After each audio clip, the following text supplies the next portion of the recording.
زکوٰۃ غربت کے سدباب اور انسان کی بنیادی ضروریات کو پورا کرنے کے لیے کسی دین اور شریعت میں ایسا نظام موجود نہیں جیسا کہ اسلام کا نظام زکوٰۃ ہے۔ یہ وہ فریضہ ہے کہ جس کا حکم خدا نے قرآن میں دیا ہے۔ ارشاد باری تعالی ہے، اور نماز قائم کرو اور زکوٰۃ ادا کرو۔ زکوٰۃ اسلام کے 5 ارکان میں سے ایک رکن ہے۔ رسول اللہ صلی اللہ علیہ وسلم نے فرمایا، اسلام کی بنیاد 5 چیزوں پر ہے: کلمہ شہادت پڑھنا، یعنی گواہی دینا کہ نہیں ہے معبود برحق مگر اللہ کی ذات کے، اور حضرت محمد صلی اللہ علیہ وسلم اللہ کے رسول ہیں، اور نماز قائم کرنا اور زکوٰۃ دینا اور بیت اللہ کا حج کرنا اور رمضان کے روزے رکھنا۔ زکوٰۃ لغت میں نشوونما اور اضافے کا نام ہے۔ زکوٰۃ فقہ کی اصطلاح میں مال کی اس مقدار کو کہتے ہیں جو خاص وقت میں خاص لوگوں کے لیے نکالا جاتا ہے۔ زکوٰۃ کے واجب ہونے کی حکمت درج ذیل ہیں۔ نمبر 1، غلطیوں، گناہوں اور بخل سے انسانی نفوس کو پاک کرنا۔ اللہ عز و جل فرماتے ہیں، اے محمد صلی اللہ علیہ وسلم، ان کے اموال میں سے صدقہ لو جو کہ ان کو گناہوں سے پاک کر دے گا۔ نمبر 2، مال میں زیادتی پاکی اور برکت کے لیے، کیونکہ رسول اللہ صلی اللہ علیہ وسلم فرماتے ہیں، صدقہ مال میں سے کچھ بھی کم نہیں کرتا۔ نمبر 3، اللہ کے احکام کی فرما برداری میں بندے کا امتحان لینے کے لیے اور یہ جاننے کے لیے کہ بندہ اللہ کی محبت کو مال کی محبت پر ترجیح دیتا ہے یا نہیں۔ اور نمبر 4، فقیر سے ہمدردی کے لیے اور غریبوں کی حاجت روی کے لیے، اور یہی وہ چیز ہے جس سے انسانوں کے درمیان محبت پیدا ہوتی ہے اور اجتماعیت کا ایک بہترین مثال قائم ہوتی ہے۔ نمبر 5، اللہ کی رحمت کے حصول اور اللہ کی نصرت اور مدد کے حقدار ہونے کے لیے۔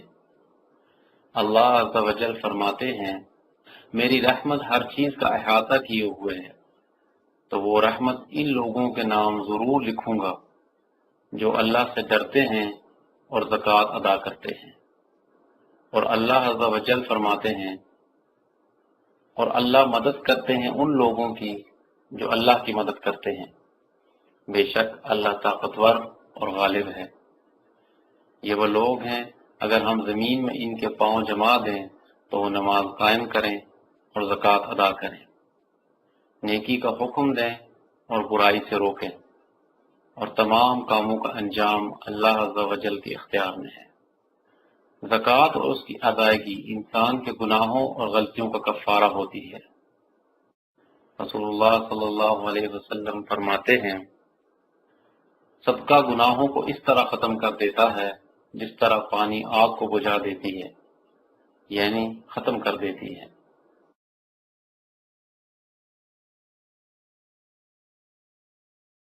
جس کسی نے بخل کی وجہ سے زکوٰۃ ادا نہیں کی تو یہ رقم بلکہ اس سے زیادہ کسی اور ذریعے سے اس سے نکال لی جاتی ہے اور اس کی زکوٰۃ بھی ادا نہیں ہوتی۔ رسول اللہ صلی اللہ علیہ وسلم فرماتے ہیں، اور ان کو ان کا راستہ دکھا دیا جائے گا، یا جنت کی طرف یا جہنم کی طرف۔ اور جو زکوٰۃ کے منکر ہیں ان سے بھی قیامت والے دن تعذیر کے طور پر زکوٰۃ وصول کی جائے گی۔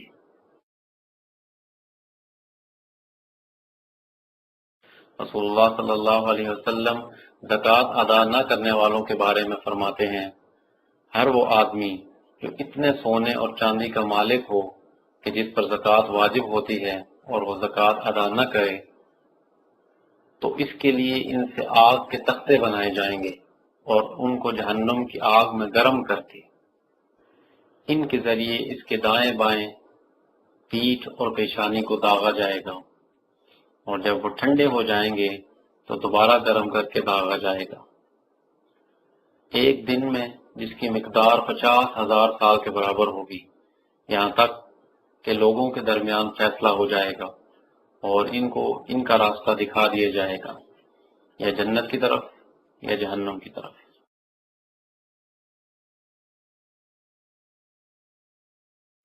اور اگر کوئی زکوٰۃ نہ دینے کی وجہ سے لڑائی پر اتر آیا تو اس کے ساتھ قتال کیا جائے گا، یہاں تک کہ وہ اللہ کے حکم کے سامنے سر تسلیم خم کر دے اور زکوٰۃ ادا کرنا شروع کر دے، کیونکہ اللہ تعالیٰ فرماتے ہیں اگر انہوں نے توبہ کر لی اور نماز قائم کرنا اور زکوٰۃ ادا کرنا شروع کر دی پس ان کے راستے خالی کر دو، بے شک اللہ بخشنے والا اور رحم کرنے والا ہے۔ رسول اللہ صلی اللہ علیہ وسلم فرماتے ہیں مجھے حکم دیا گیا کہ میں لوگوں کے ساتھ اس وقت تک جہاد کروں جب تک وہ کلمہ نہیں پڑھ لیتے اور نماز اور زکوٰۃ کی ادائیگی نہیں شروع کر دیتے، اور اگر انہوں نے یہ کر لیا تو انہوں نے اپنے خون اور مالوں کو اسلام کی وجہ سے محفوظ کر لیا اور ان کا حساب اللہ پر ہے۔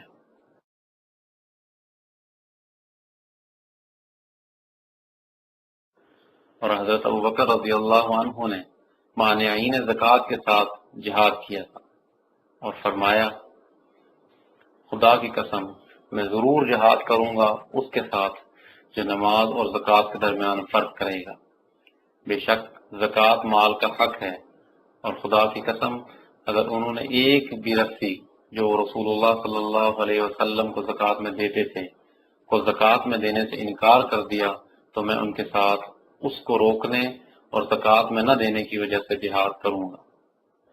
جس شخص نے زکوٰۃ کی فرضیت کا علم ہونے کے باوجود زکوٰۃ کی فرضیت سے انکار کیا تو اس کے کافر ہونے پر پوری امت مسلمہ کا اجماع ہے، کیونکہ اس نے اللہ اور اس کے رسول کو جھٹلایا ہے۔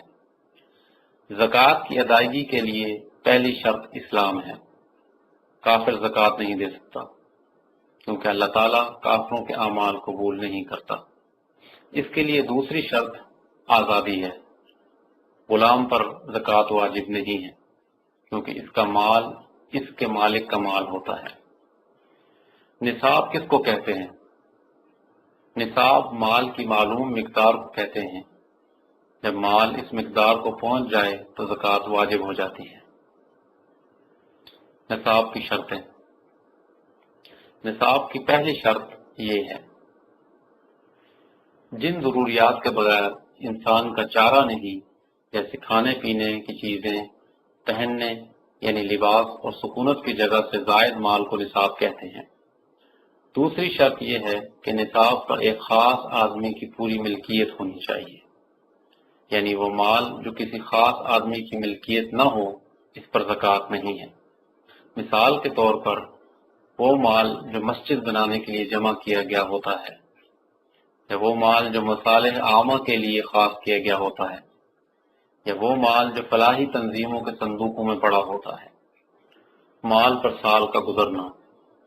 جب نصاب پر مالک کی ملکیت کے پورے 12 مہینے گزر جائیں تو اس کو حول کہتے ہیں، اور سال کا گزرنا سونے، چاندی، تجارت کے مال، اونٹ، گائے، بیل اور بکریوں کی شرط ہے۔ البتہ کھیتی، پھلوں، معدنیات اور خزانوں میں سال کا گزرنا شرط نہیں ہے۔ غرباء کی مصلحت کے لیے اسلام نے زکوٰۃ کا وقت ہو جانے پر فوراً اس کو ادا کرنے کا حکم دیا ہے، الا یہ کہ کوئی مجبوری ہو۔ اللہ تعالیٰ فرماتے ہیں اس میں جو حق واجب ہے وہ کھیتی کے کاٹنے کے دن دیا کرو۔ اسلام نے زکوٰۃ اپنے وقت سے پہلے ادا کرنے کی اجازت بھی دی ہے۔ اسلام نے زکوٰۃ کو ضرورت کے تحت ایک ملک سے دوسرے ملک منتقل کرنے کی اجازت دی ہے۔